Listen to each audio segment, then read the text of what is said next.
Bonjour et bienvenue à tous, je suis Anthony Gonnet-Venteport et vous êtes sur le podcast de No Limit.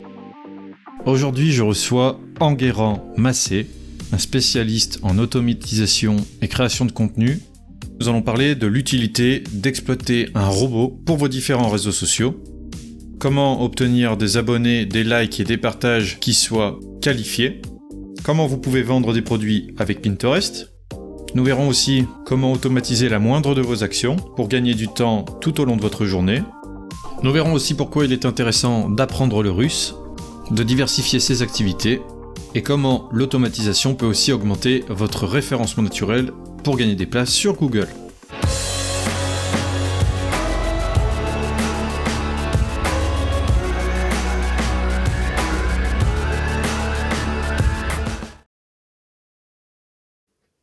Bonjour à tous, aujourd'hui je suis avec Enguerrand. Salut Enguerrand. Salut à tous. Alors Enguerrand, tu es un spécialiste, on va dire, en automatisation et développement de communauté grâce à l'automatisation. Exactement. Tu vas nous en parler un peu plus dans ce podcast. Et justement, avant d'attaquer cette partie, est-ce que tu pourrais te présenter pour les personnes qui ne te connaissent pas, qui te découvrent? Ce que tu fais dans la vie, quelles sont tes passions, qu'est-ce que tu aimes bien faire, enfin, qui tu es? Ouais, bien sûr. Donc, je m'appelle Enguerrand Massé. J'ai fêté mes 23 ans en mars dernier, mars 2021. Et j'habite dans la région de Bordeaux. Et donc, comme tu l'as dit, Anthony, j'ai mon activité professionnelle c'est déjà sur le web. C'est-à-dire que j'ai toujours entrepris sur le web. Et ça consiste, si on résume ça, à faire grossir des communautés sur les réseaux sociaux, automatiser certaines tâches qui prendraient beaucoup de temps sur les réseaux sociaux et arriver à optimiser en fait un maximum mon temps pour me dégager, voilà, pour par exemple parler de mes passions, faire vraiment ce que j'aime, etc., etc. Donc déléguer, ça passe par la délégation, l'automatisation. Et par rapport au hobby, qui justement, ça me permet, moi, si tu veux, le but de mon boulot, c'est travailler, certes, mais au bout d'un moment, je sais très bien que d'ici 10, 15 ans, ce que j'aimerais faire, c'est vraiment vivre mes rêves. Ce que j'appelle mes rêves, c'est, Voyager tu vois, je les ai en face de moi quand je parle, tu vois, j'ai un tableau où j'ai visualisé mes rêves, etc. Et ça peut passer, par exemple, à faire le tour du monde, faire des trucs très précis au Mexique, par exemple, euh, aller à une période bien précise de l'année pour aller voir l'éclosion et le départ en fait de papillons, etc. Et donc voilà. Euh, donc mon but c'est travailler certes à automatiser un maximum de tâches pour grossir, pour faire grossir mon entreprise, faire grossir mes compétences, mon équipe, et puis évidemment me dégager du temps pour mes passions. Donc comme je te le disais, ça peut être la marche, surtout la nature, être au calme, ce genre de choses que j'aime bien. les photos Ça peut être macro aussi, non? C'est ça? Les photos ouais, macro? exactement.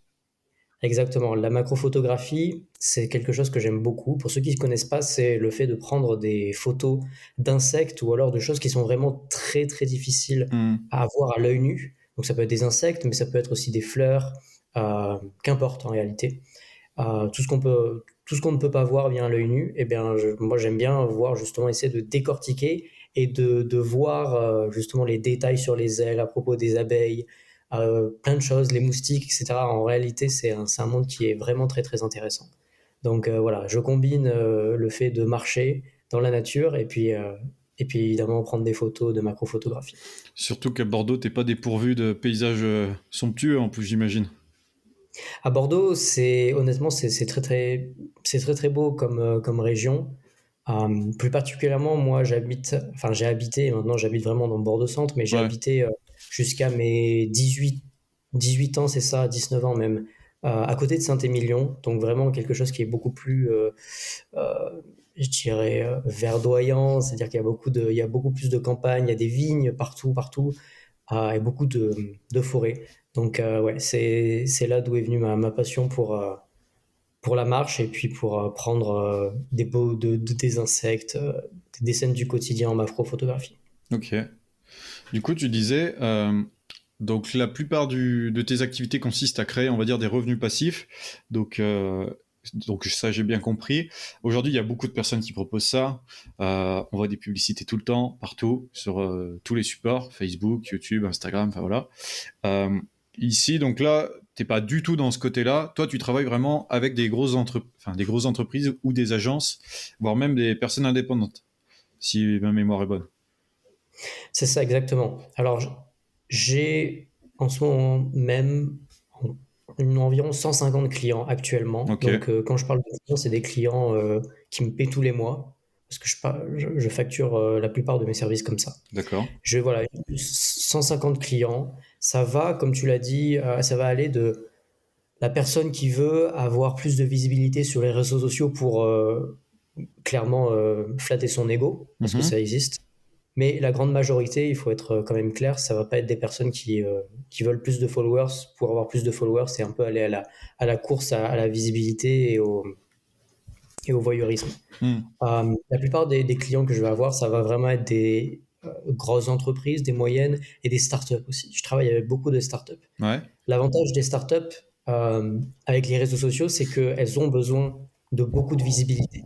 Parce que tu peux avoir le meilleur produit au monde. La réalité, c'est que si tu ne le confrontes pas au marché et que tu n'arrives pas à le tester et à avoir vraiment des fans hardcore de ton produit que Mm. tu viens de sortir, qui est soi-disant révolutionnaire, c'est ce que veut faire plus ou moins faire Beaucoup, une ouais. startup, créer quelque chose qui va vraiment changer la donne. Et ben, la réalité, c'est que voilà, si tu n'es pas présent sur les réseaux sociaux ou alors que personne arrive à, par exemple, à te financer ta campagne sur Ulule ou crowdfunding ou que sais-je, et ben tu décolles pas quoi. Donc les mois passent et si tu confrontes pas encore une fois ton offre au marché, c'est quelque chose qui est classique dans le marketing. Jamais tu pourras voir si elle est bonne, si elle est convertie ou alors pas du tout. Mm. Et la Donc retravailler, ouais. voilà. Exactement, exactement. Donc ça, voilà, j'ai les startups. Et après, c'est vrai que j'ai travaillé et je travaille encore avec pas mal je dirais, de célébrités, de stars. Tout dépend de ce qu'on considère une star ou une célébrité, mais j'ai pu travailler en novembre dernier pendant une courte période avec il me semble que c'est le sportif français le plus titré au monde. Je vais pas dire qui c'est parce que bien évidemment, de toute façon, mes clients veulent rester anonymes. Ils veulent pas être associés à des techniques comme ça ou qui vont booster de manière assez drastique la visibilité des réseaux sociaux parce qu'ils aiment bien euh, faire penser que en fait tout vient d'eux, tout vient de leur réseau, etc. Mais bref, ça c'est un autre sujet. Euh, donc voilà, j'ai pu travailler avec des artistes, des stars, des célébrités, des acteurs, tout ce genre de beau monde. Et ici, là, c'est vraiment une approche qui est complètement différente parce que ils ont des besoins différents. Eux, ils n'ont pas besoin de se faire connaître. Tout le monde les connaît déjà. Mais par contre, là où c'est très intéressant pour eux, d'avoir une popularité sur les réseaux sociaux, c'est que tu vas pouvoir monétiser ta popularité. Mm. C'est-à-dire que, eh ben, au lieu d'avoir, je sais pas, je vais prendre un exemple fictif, au lieu d'avoir 1 million d'abonnés, par exemple sur Instagram, Mhm. eh bien, on va travailler pour qu'il en ait 1 250 000 d'ici 6 mois, quelque chose comme ça. Des vrais abonnés, bref, on redéfinit sa stratégie, on comprend ses besoins, etc., etc. Et à partir du moment où il a 250 000, donc un quart de plus de followers sur Mhm. Instagram, et bien là, il va pouvoir aller voir les marques et il va pouvoir montrer du coup patte blanche. Regardez, il y a 6 mois, j'ai fait ça, là, je suis en vogue. C'est maintenant qu'il faut faire un partenariat avec moi. Et c'est comme ça qu'en réalité, la plupart des personnes nous contactent. C'est pas nous qui allons vers eux, c'est eux qui nous contactent, qui nous disent, moi, j'ai besoin de plus de visibilité parce que bah, il y a un intérêt business derrière.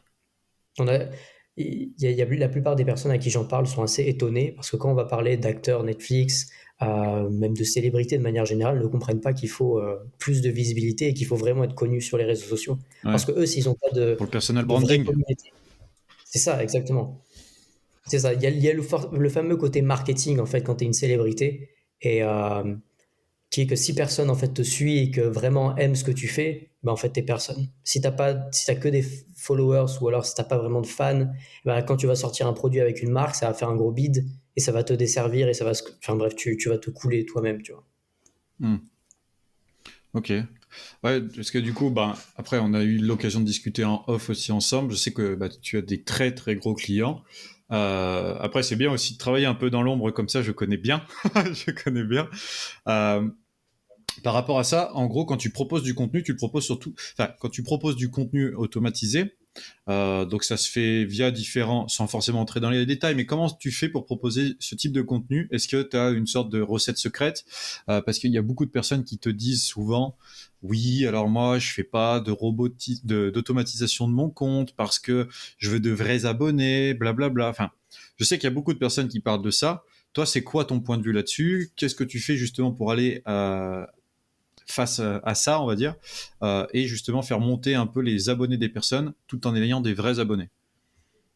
Ouais, ça c'est un bon point à relever parce que la plupart des personnes, quand on va leur parler d'automatisation, ils vont entendre robot, ils vont entendre fake, Ouais. ils vont entendre comment dire, la masse, et en réalité en pensant qu'on va pas aller vraiment cibler les personnes. Mhm.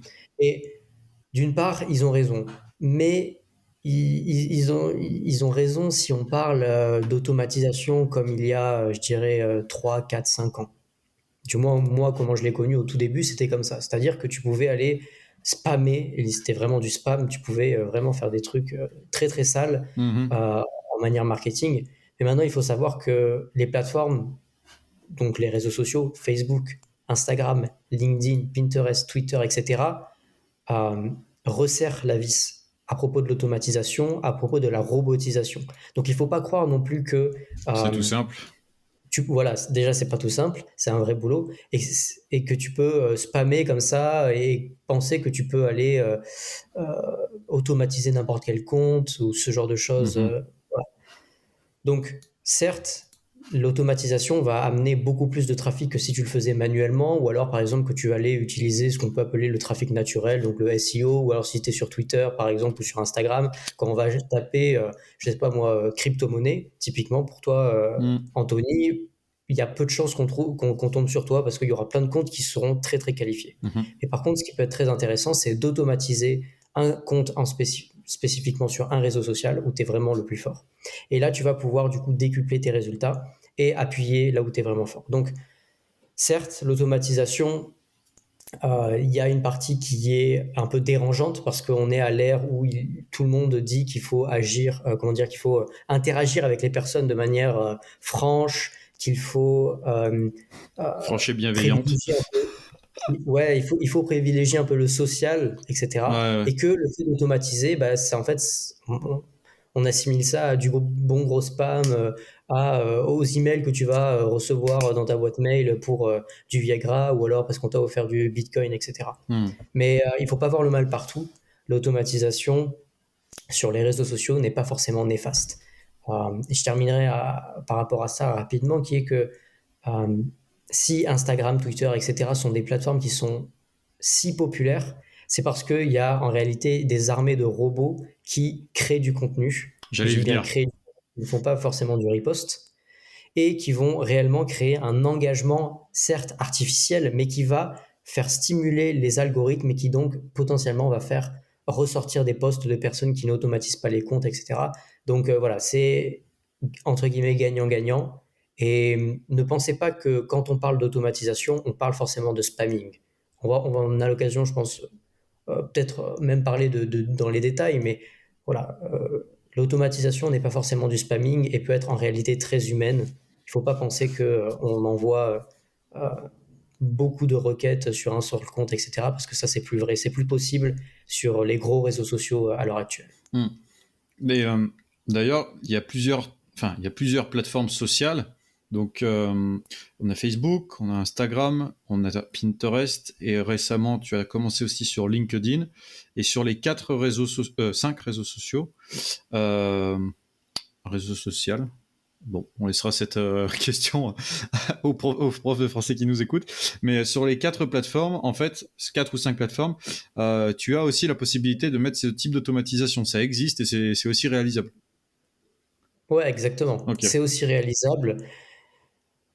Si tu veux, c'est réalisable parce qu'il y a des développeurs au bout d'un moment qui se sont dit qu'il y avait un marché à prendre et qu'il y a tellement de personnes qui sont actuellement sur Facebook, sur Twitter, sur LinkedIn, etc., que au bout d'un moment, il faut connecter et tu peux faire du marketing. Mhm. La base de l'automatisation, c'est quoi? C'est faire du marketing, c'est-à-dire aller parler à plus de personnes, se faire connaître à plus de personnes de manière beaucoup plus rapide que si tu le faisais à la main.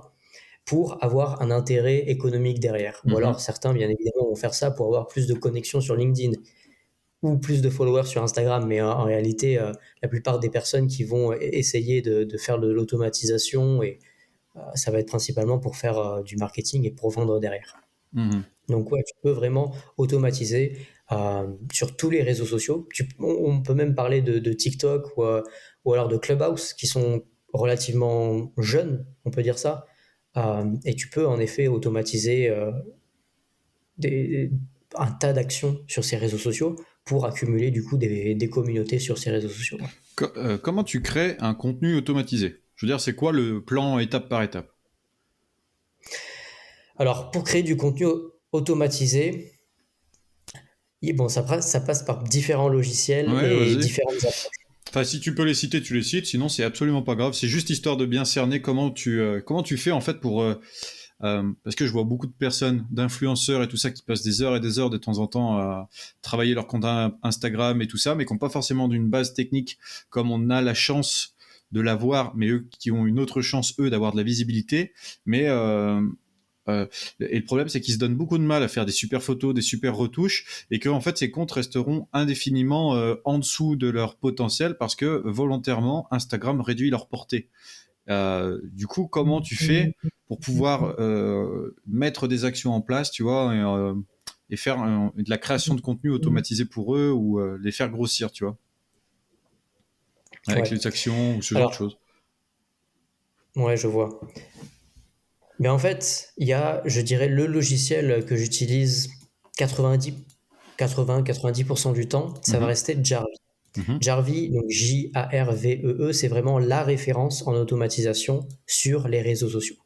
Il y a beaucoup de personnes qui pensent que c'est un outil pour ceux qui vont connaître Jarvee, certains qui vont dire ah oui mais ça ne marche plus, etc. La vérité c'est que ça a toujours marché. Par contre, c'est devenu de plus en plus difficile sur tous les réseaux sociaux. Au bout d'un moment, quand on arrive sur un réseau social, bien évidemment, quand ils commencent à devenir vraiment populaires, ils veulent se resserrer la vis parce qu'ils veulent maintenant laisser de la place un peu à leurs créateurs de contenu. Donc voilà, Jarvee pour moi c'est vraiment la base. C'est très compliqué, c'est ce que d'ailleurs je m'efforce à faire, d'essayer à faire comprendre aux personnes toutes les subtilités de ce logiciel, comment s'en servir, etc., le maîtriser. Je fais ça sur YouTube. Et ouais, globalement, c'est ça. Tu dois, je dirais que à partir du moment où tu maîtrises un bon logiciel, eh ben, ça va être OK pour toi. T'as pas à te disperser un peu partout. Je veux dire, maintenant, tu peux utiliser, par exemple, pour créer du contenu à la chaîne semi-automatisé. Maintenant, tu peux même utiliser, par exemple, un outil comme Canva, où tu vas créer un template et puis directement après, tu vas pouvoir, je sais pas moi, créer 30 publications visuelles super léchées, etc. Et c'est tout. Ok. Parce que j'ai vu que tu pouvais faire ce genre de choses en fait avec... moi j'utilise Publer, mais Publer c'est pas exactement de l'automatisation, c'est plutôt du posting. Donc après voilà, ok. Et tu peux déposer aussi des likes, des commentaires, des messages privés aussi j'imagine. Toutes les actions en fait sont possibles avec les API de Instagram. Exactement, tout est possible. Moi, mon corps de métier, c'est vraiment sur Instagram. C'est là où je pense de toute façon qu'il y a le plus de marché. Donc, c'est ici que j'ai le plus de clients et que j'ai eu le plus intérêt à me développer. Mais exactement, tu peux vraiment automatiser un tas de choses. Tu peux automatiser le fait d'aller commenter et d'aller taguer certaines personnes. Comme ça, ils auront la notification sur leur téléphone et puis leur dire « Ah tiens, cette personne t'a mentionné dans le live, dans son live, etc. » Donc, les personnes vont être forcément intéressées. Et puis, elles vont du coup découvrir ton compte Instagram. Exactement.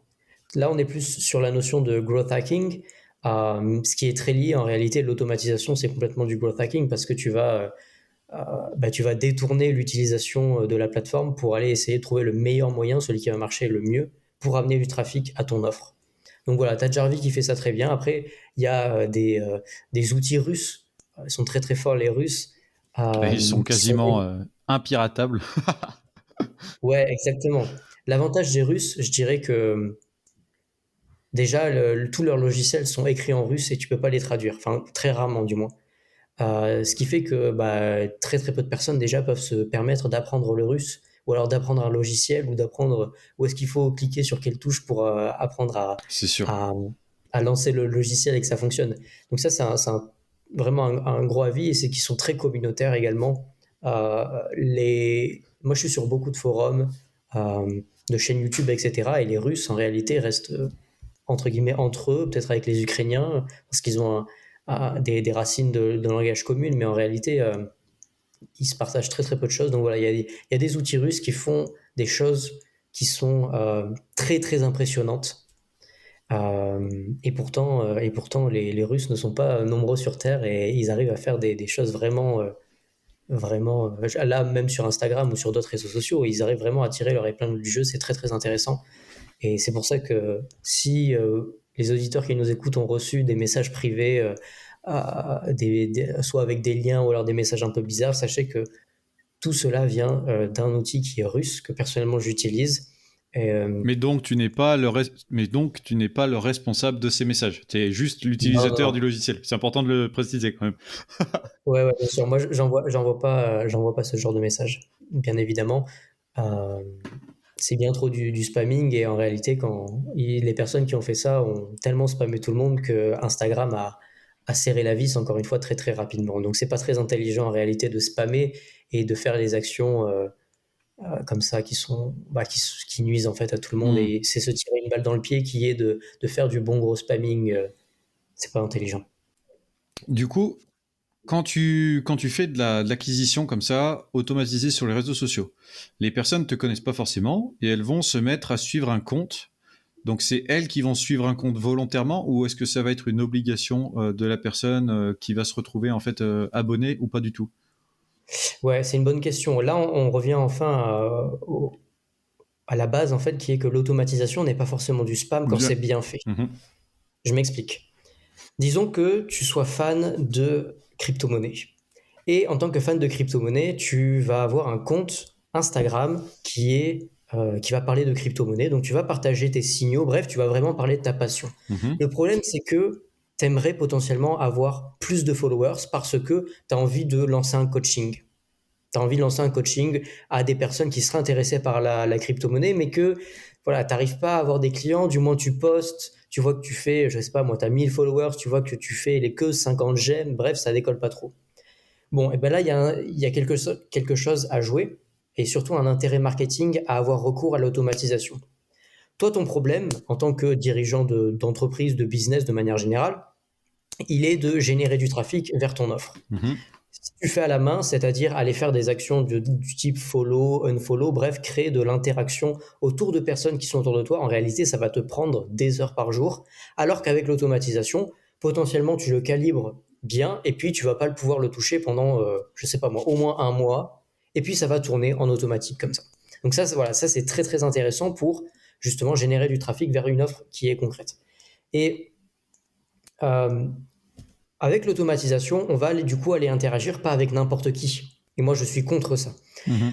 Quand il y a des personnes qui, par exemple, vont me dire, je veux envoyer un message, je sais pas moi, un peu trop spammy, ou alors je veux aller interagir avec tel type de personne, je vais lui dire non, ou alors on le fait pas avec moi. J'en ai encore un refusé, d'ailleurs dans le domaine de la crypto-monnaie, un check la semaine dernière. Ok.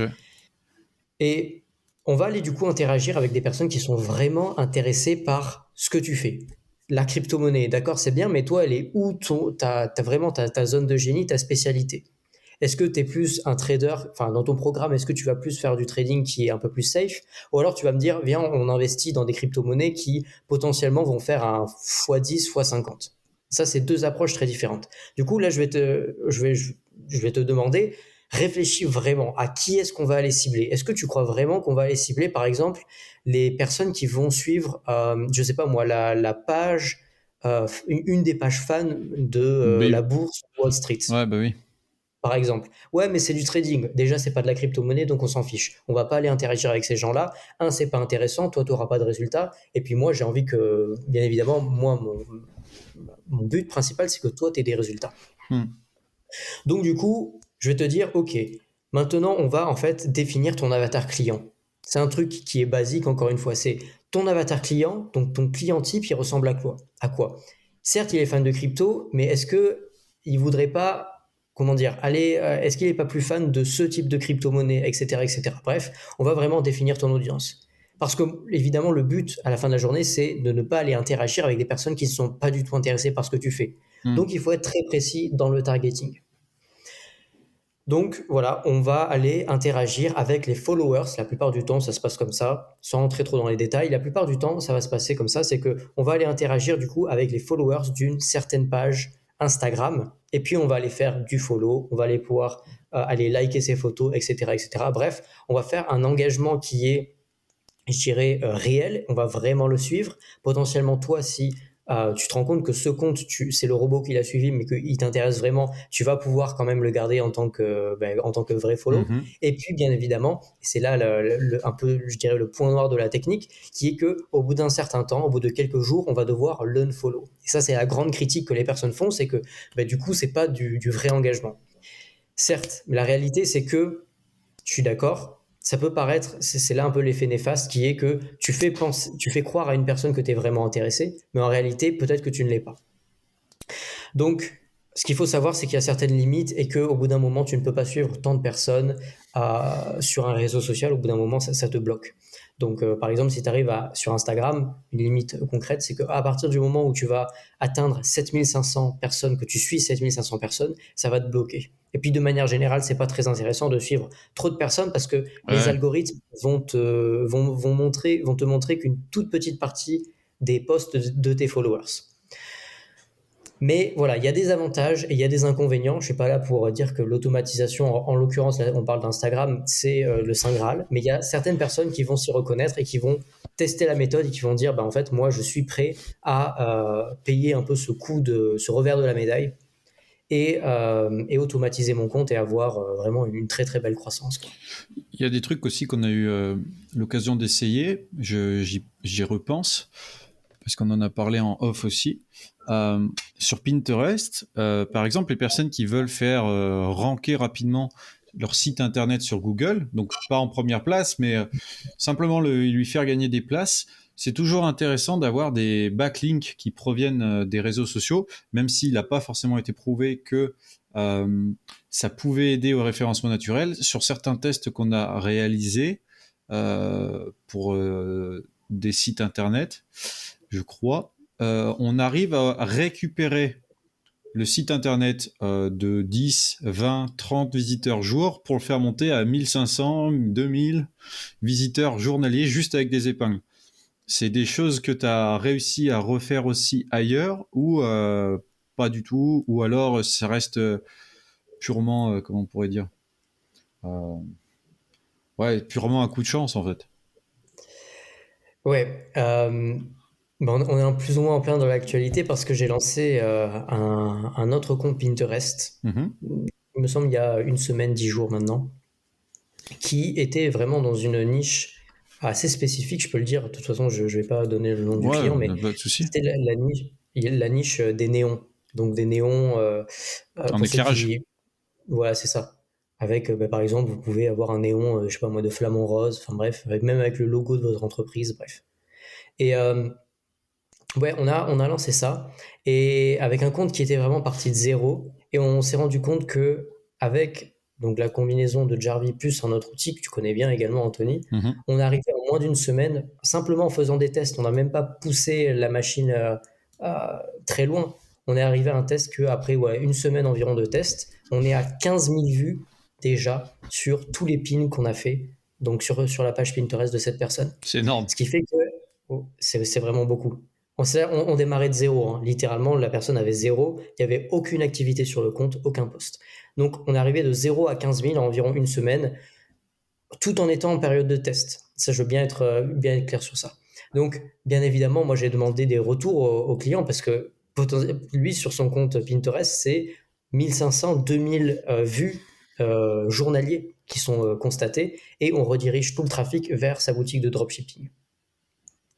Donc, c'est quelque chose qui est vraiment très intéressant pour lui parce que déjà, forcément, ça booste son trafic SEO. Parce qu'il fait du SEO avec la fonction blog de Shopify. Et bien évidemment, ça lui amène des ventes, et de manière très rapide pour un coût qui est minime pour lui. Donc, donc on voit bien que même dans une niche qui est assez spécifique, pour faire du dropshipping, de l'e-commerce de manière générale, mais ça marche exactement de la même manière si vous voulez booster la visibilité de votre blog, la visibilité de votre chaîne YouTube. Bref, ça c'est la force du SEO et c'est la force de Pinterest, c'est la force de l'automatisation. On peut faire des actions, même en 24 heures, on pourrait pas faire 1/10 des actions qu'un robot va faire. Et là, on parle Et bien être évidemment... tout le temps connecté devant son téléphone. Oui, exactement. On parle même pas là, cette fois-ci, un peu du revers de la médaille qui est on va pas suivre des personnes, etc. C'est une stratégie qui est bien précise, bien rodée, et il n'y a pas vraiment d'effet spamming où ça nuit vraiment à absolument personne. Donc, tout le monde est gagnant. Ça m'a fait réfléchir à ça d'ailleurs. Il y a d'autres comptes sur lesquels tu as pu essayer ça, où vous avez atteint quelques millions en quelques semaines de visiteurs. Ça, c'est des résultats qui sont quand même assez incroyables, parce qu'on imagine simplement que ce sont des visiteurs qui cliquent. Alors pour ceux qui nous écoutent, on imagine simplement que ce sont des personnes, je sais pas moi, il y a 2-3 millions de personnes qui vous suivent. Par exemple, si vous faites de la CBD, comme tu le disais très justement, si vous faites de la CBD et qu'il y a seulement 1% de ces 2-3 millions de personnes qui visitent votre site internet, on va prendre 10 millions pour arrondir, ça fait 1 million de visiteurs. 1%, non, pardon. Je suis à la ramasse. Ouais, pardon. Je suis à la ramasse niveau mathématique. Donc, du coup, ça fait 1% de personnes qui cliquent sur votre lien de site internet. Ensuite, une fois sur votre site internet, ça fait peut-être 2 à 3% supplémentaires qui vont convertir pour un achat. Ce qui veut dire que potentiellement, plus en plus votre compte Pinterest va monter, plus organiquement il va attirer des gens, parce que les gens vont voir que votre compte est beaucoup suivi. Il y a une épingle qui est en haut de votre profil Pinterest qui indique combien de personnes et d'utilisateurs vous visitent chaque mois. Et ça, en termes de preuve sociale, moi je le vois sur mon compte à moi, 2 millions d'utilisateurs, 2 millions de visiteurs uniques mensuels, c'est beaucoup. C'est beaucoup. Donc du coup, quand vous avez un compte Pinterest qui tourne en automatique en plus et qui vous amène du trafic, je peux vous garantir que vous voyez des résultats qui sont assez sympas. Donc voilà. Exactement. Après, une fois de toute façon que tu as le trafic, le tout c'est de le convertir. Et si tu as du trafic et qu'il y a certains qui disent ah ouais mais j'ai pas d'offre, par exemple j'ai pas de formation ou que sais-je, il y a toujours une possibilité. Je vais vous donner par exemple un exemple concret que je connais bien, qui est que un compte Pinterest qui a comme ça été automatisé, il est monté à je sais plus combien de millions de vues. Il me semble 6 ou 8 millions de vues mensuelles du coup uniques. Et du coup le propriétaire de ce compte que je connais bien, tout ce qu'elle a décidé c'est que c'était sur le CBD et elle a dit bah oui mais moi déjà je fume pas de CBD, mais j'ai juste lancé ça parce que je voyais qu'il y a une opportunité et c'est vrai que le CBD il y a quelques années c'est là où vraiment ça s'est fait connaître. Et du coup maintenant, vous pouvez penser, ah bah oui, mais je sais pas, moi, si demain je me lance, j'ai envie de me lancer dans n'importe quelle niche, mais j'ai pas d'offre. Certes, mais après, vous pouvez toujours en faire quelque chose. Ce qui va déterminer, en fait, à quel point votre compte Pinterest va être rentable, c'est l'imagination que vous allez pouvoir avoir et votre créativité. Puisque, je vais parler d'un cas concret, sur ces 8 millions de personnes qui vont voir, du coup, les posts de ce compte Pinterest, vous pouvez très bien les rediriger en mettant des liens donc du coup de redirection directement sur un groupe Facebook que vous avez créé. Et sur ce groupe Facebook, du coup, vous allez amasser des personnes qui sont fans de CBD et qui, du coup, vont être à fond dans le fait de découvrir de nouvelles offres sur le CBD, les nouvelles innovations, les nouvelles boutiques qui ont été ouvertes près de chez eux, etc. Et là, vous avez du coup bâti à partir d'un compte de CBD, même si vous n'en fumez pas ou n'en consommez pas, eh bien, vous avez du coup bâti une communauté de fans. Et pour tout marketeur qui se respecte, qui sait que une communauté de fans dans n'importe quelle niche, c'est vraiment le Graal parce que vous pouvez leur vendre plus ou moins n'importe quoi. Donc, typiquement, vous pouvez louer ce groupe Facebook à une grosse entreprise de CBD qui va rediriger quotidiennement, qui va faire des lives, qui va animer le groupe Facebook pour vous et du coup qui va rediriger à chaque fois le trafic. Donc le trafic que vous avez généré sur Pinterest, puis sur le groupe Facebook, tout ça va être redirigé vers leur boutique, vers leurs produits. Et là, vous avez une rente qui est passive, qui vous a coûté quelques dizaines d'euros par mois et qui va vous rapporter potentiellement des milliers d'euros. Ça, c'est réel, je l'ai vu de mes propres yeux. Et voilà, c'est très très intéressant. Encore une fois, la seule limite, c'est la créativité, l'imagination. C'est qu'est-ce que vous pouvez faire avec l'automatisation.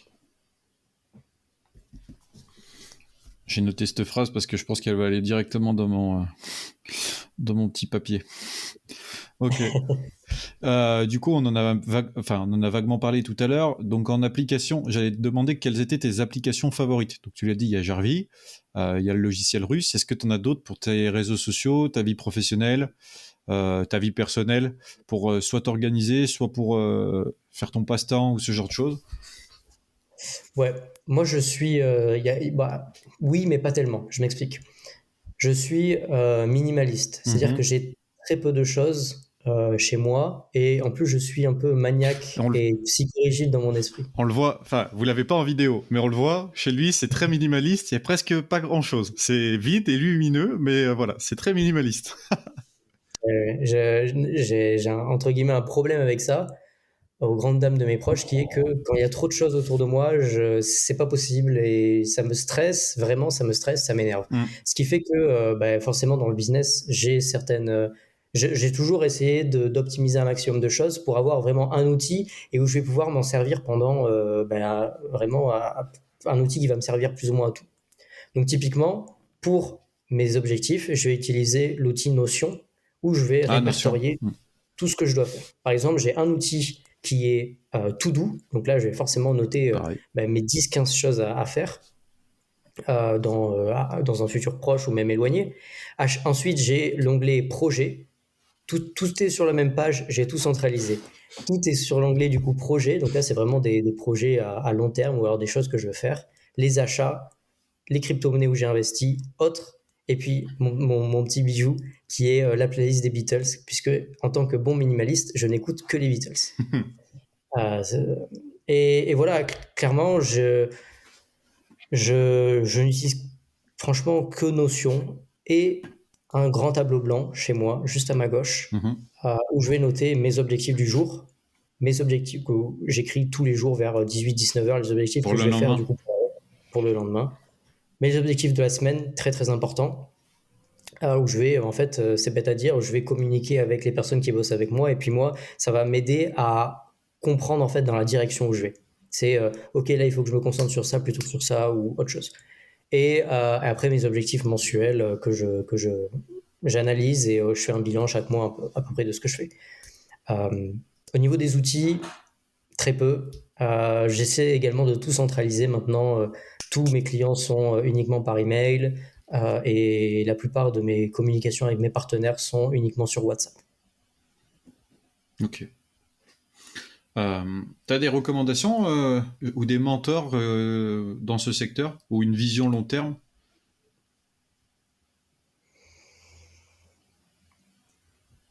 Pas facile. Euh, des mentors. Des personnes que tu suis, des comptes. Si tu veux pas forcément donner de nom, tu peux aussi citer des alias ou ce genre de choses. Euh, j'ai pas honnêtement beaucoup de mentors, mais j'ai des personnes qui m'ont vraiment beaucoup inspiré, qui m'ont motivé au quotidien quand je débutais l'entrepreneuriat. Mhm. Je pense à Anthony Nevo, que j'ai eu la chance et l'opportunité d'avoir rapidement pendant 15 minutes au téléphone, en visioconférence euh, en 2020, où on s'est rapidement associé pour un de ses business pour faire de l'affiliation. Ouais, Anthony Nevo, c'est vrai qu'il m'a beaucoup, beaucoup inspiré. Pour ceux qui le connaissent pas ou qui le replacent pas, c'est vraiment, je dirais, le premier infopreneur qui s'est vraiment lancé à fond sur YouTube, que moi j'écoutais quand j'étais en seconde au lycée. Et il a une vraie énergie Positive. quand il communique. Ouais, il communique vraiment avec passion, etc.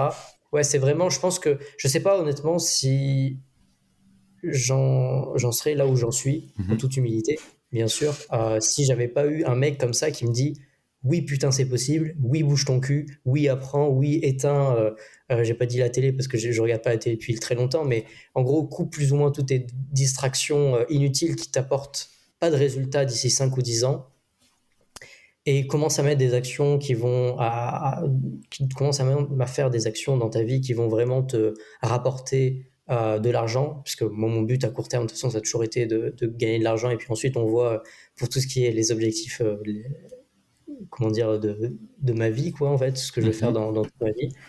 Et ouais, Anthony Nevo a été une grosse source de motivation.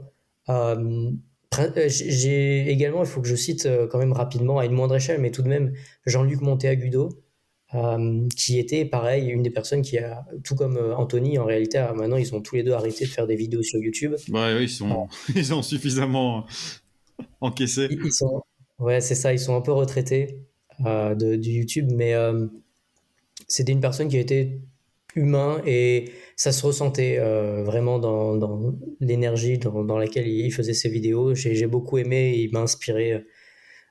Et puis la dernière personne peut-être que je devrais citer, ce serait quand même Adi Anconina, qui est ma mentor. Je sais pas si ça se dit. Ouais, ouais, ma mentor, ouais. Mon mentor en tout cas, ça c'est certain. Mais oui, ma mentor, c'est une Israélienne qui a 27 ans qui a 27 ans et qui en fait m'a formé justement à l'automatisation et qui m'a montré que c'était possible. Mm. C'est-à-dire que moi, quand j'automatisais, je sais pas, je veux dire un chiffre, par exemple 5 ou 10 comptes, elle en automatisait 5 à 10 fois plus que moi. Et elle m'a appris à m'organiser en fait dans le business, à monter une agence SMMA qui était vraiment crédible, à parler de la bonne manière aux clients, avoir la bonne attitude, etc. etc. Mhm. Et maintenant, on s'échange tous les jours et bah, c'est vraiment devenu vraiment une amie maintenant plus qu'un mentor. Donc, ouais, gros respect pour elle. Elle n'écoutera pas le podcast, malheureusement, mais elle sait que, bien évidemment, j'ai un grand respect pour elle. C'est en anglais? Comment? Pardon, ma question est mal formulée, mais elle est en anglais? Enfin, elle est anglaise, je veux dire? Elle est israélienne, mais en effet, on communique en anglais. Ok, Ouais. c'est bien ce qui me semblait. Et du coup, bah, à quoi ressemble une journée à côté de toi? Petite question, ça. Quand t'es, quand Euh, t'es à la plage, tu leur cites pas, t'es pas obligé de citer la partie où t'es à la plage si tu veux. non, pour comprendre un peu, juste avant, pour comprendre un peu comment j'organise mes journées, il faut comprendre que j'ai mon objectif qui est de devenir millionnaire avant 30 ans. Mhm. Donc j'en ai 23, je le rappelle. Je suis sur la bonne voie. Donc je n'ai pas honte, peur ou quoi que ce soit de bosser jusqu'à mes 30 ans comme un acharné. Mhm. Donc concrètement, je me lève à 7h30. À 7h31, je regarde la dizaine de messages que j'ai de mes clients, de mes partenaires, sur un Telegram, sur WhatsApp, par mail, par Messenger, bref, il y en a vraiment partout. Ouais. Tous les matins, c'est comme ça. Et puis, je me mets au boulot. Je bosse, je dirais, jusqu'à quelque chose comme 8h, 8h30. Ensuite, je vais prendre ma douche. Et là, c'est vraiment là où je commence à kill mes objectifs que j'ai notés donc sur mon tableau blanc. Comme ça, je sais directement là où il faut Taper. mettre mes forces. C'est quelque chose qui est. Je crois qu'on en parle beaucoup quand même dans le marketing, dans le monde de l'infoprenariat, etc. en France. Mais le fait d'avoir ces objectifs notés quelque part, ça a peut-être fait un x5 franchement sur mes résultats, sur ma productivité. Et puis je bosse jusqu'à du coup midi. Ensuite, je souffle un peu, entre guillemets, je souffle un peu parce que bah, mon portable est toujours allumé. Si j'ai des messages clients, j'y réponds rapidement, mais un peu moins. Je reprends le boulot plus ou moins à 14h, une fois que je suis bien reposé. Et puis là, je vais terminer un peu les tâches qui sont annexes. Je vais pas être sur la création de contenu, je vais pas être sur des tâches qui demandent de la créativité. Tout ça est déjà accompli normalement le matin. Et puis, je vais passer typiquement des appels avec des potentiels partenaires, etc., etc. Et puis, c'est très difficile à dire, c'est vers, je dirais, 18 heures, plus ou moins, j'arrête de travailler. Du moins, je commence à débrancher un peu le cerveau. Je vais lire. Mm. Quand j'ai le temps, je vais marcher. Euh, Bref, je vais essayer d'un peu de débrancher le cerveau qui a chauffé toute la journée. Et puis voilà, tout simplement. Mais après, c'est vrai que j'ai la chance et en même temps l'inconvénient d'avoir des clients qui sont aux quatre coins du monde. Ce qui fait que eux, quand ils m'écrivent à 22 heures, pour eux, c'est le milieu de l'après-midi. Ce qui est normal, sauf que moi, il est tard le soir et en réalité, on débranche jamais vraiment le cerveau. Mais c'est clair que c'est très compliqué. Je pense pas que c'est non plus pour tout le monde. En travail effectif, je pense que je dois être vers une dizaine d'heures vraiment par jour. 10-12 heures, Hmm. 8 heures de sommeil, et après, j'essaie de me détendre comme je peux. Et voilà. Ok. Bon, on arrive au moment de la question secrète. Donc, la question secrète, pour rappel, c'est une question qui peut être connectée ou non à ton domaine d'activité. Il n'y a pas de bonne ou de mauvaise réponse. Tu as le temps que tu veux pour y réfléchir. Et là, vu que du coup, on te fait des deuxièmes essais au niveau de la question secrète, maintenant, je fais les questions en même temps, parce que du coup, j'ai d'autres idées qui me viennent. D'accord? Donc, au montage, ça apparaîtra pas. Mais en gros, je prends juste quelques minutes de toi à moi pour pouvoir la trouver, même si j'ai déjà une petite idée. Et puis, bah voilà, après, je te la pose. Ça marche. Vas-y. Ok, t'es prêt? Allez. Si les réseaux sociaux n'existaient pas Hmm. et que tu devais créer quelque chose pour faire connaître les gens plus vite en un minimum de temps, qu'est-ce que tu Putain, c'est ferais? vrai que... Elle est costaud, celle-ci.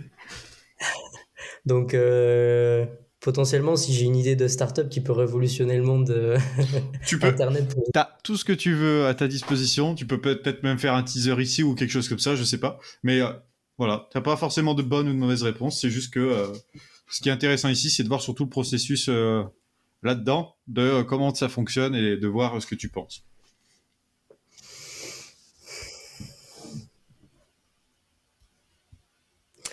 on parle bien de tout type d'entreprise, c'est-à-dire que ça peut être une entreprise physique ou alors une entreprise en ligne, je sais pas moi, comme Tinder par exemple. Tout ce que tu veux. Tu peux lui donner le sens que tu veux, en fait. C'est ça qui est bien. Ok, Même le sens qui t'arrange.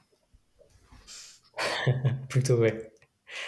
Euh, la première idée qui me vient en tête, ce serait de copier un système de type Uber, ce qu'on appelle l'Uberisation d'un marché. Mhm, Parce que, en fait, je pense que ce système économique peut marcher pour plus ou moins tout le monde. mhm, On a vu avec la livraison pour la nourriture, pour même aller d'un point A à un point B, tout comme les taxis, etc.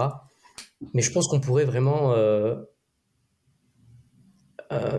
se servir d'une entreprise tout comme un intermédiaire pour aller beaucoup plus rapidement dans tout ce que tu veux faire.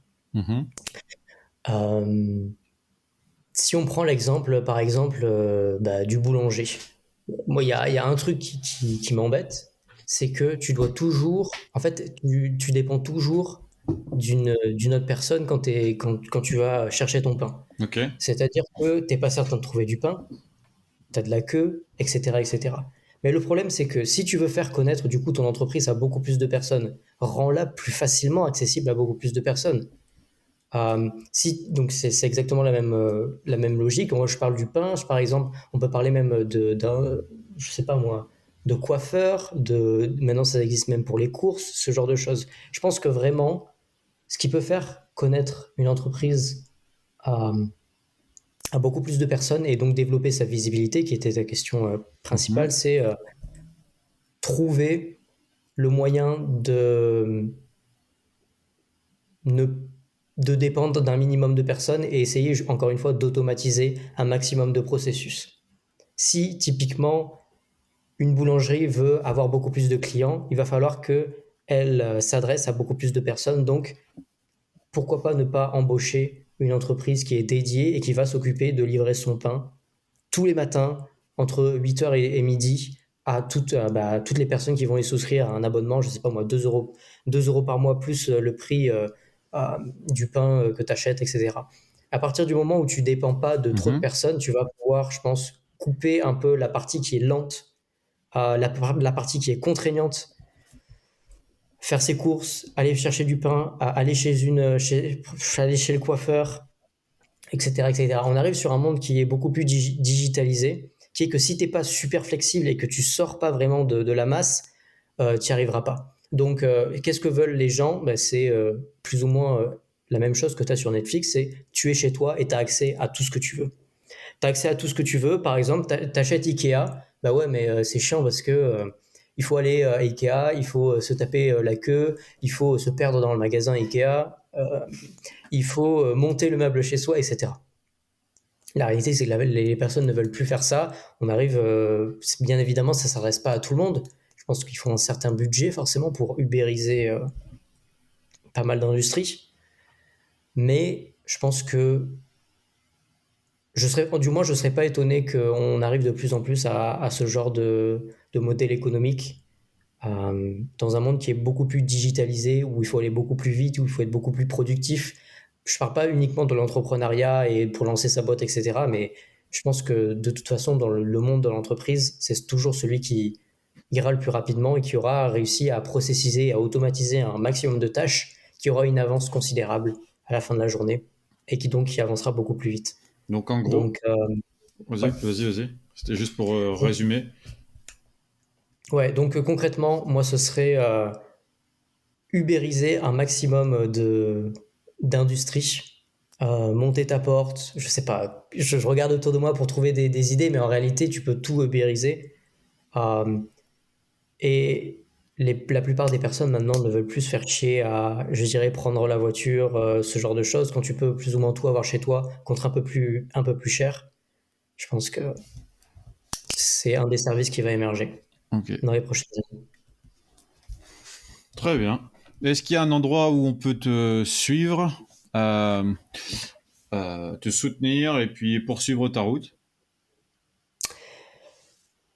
Moi, je travaille pas mal dans l'ombre, mais je dirais que si tu dois me suivre, ce serait un peu plus sur LinkedIn ou ouais, sur LinkedIn. Tu peux également me contacter sur Instagram, mais j'y suis que très peu actif, bizarrement. Ouais, c'est vrai. C'est vrai. C'est vrai que je suis très peu actif et ça dénote parce que j'ai accompagné 1600 personnes quand même sur Instagram en francophonie. Donc c'est vraiment beaucoup, mais la réalité c'est que entre guillemets j'ai pas le temps et puis je suis conscient également que être actif sur les réseaux sociaux c'est pas ce qui va me rapporter, enfin du moins sur Instagram c'est pas ce qui va me rapporter le plus de visibilité, de clients, ce genre de choses. Du moins pour toi. Encore une fois, efficience. Et suivez-moi sur LinkedIn, suivez-moi sur Instagram, vous pouvez même me contacter sur Facebook, il n'y a pas de problème, je suis actif sur ces 3 plateformes. Et puis voilà. Ok, c'est Enguerrand Massé de partout. Enguerrand Massé, ENGUE2RAND partout. Je pense que voilà, on a fait le tour. Super, merci à toi. Très bien, et écoute, je te remercie encore pour être venu sur le podcast et puis je vous dis à très bientôt. Ciao, ciao. Salut. J'espère que le podcast vous a plu. Si c'est le cas, n'hésitez pas à laisser un commentaire et une note depuis la plateforme où vous nous écoutez. Aussi, j'ai récemment créé un Telegram sur lequel vous pouvez recevoir des tonnes et des tonnes d'informations gratuites pour vous permettre d'évoluer avec vos projets grâce à Internet. Si vous souhaitez le rejoindre, vous vous rendez directement dans la description de cet épisode. Et je vous dis à très vite pour un nouveau podcast.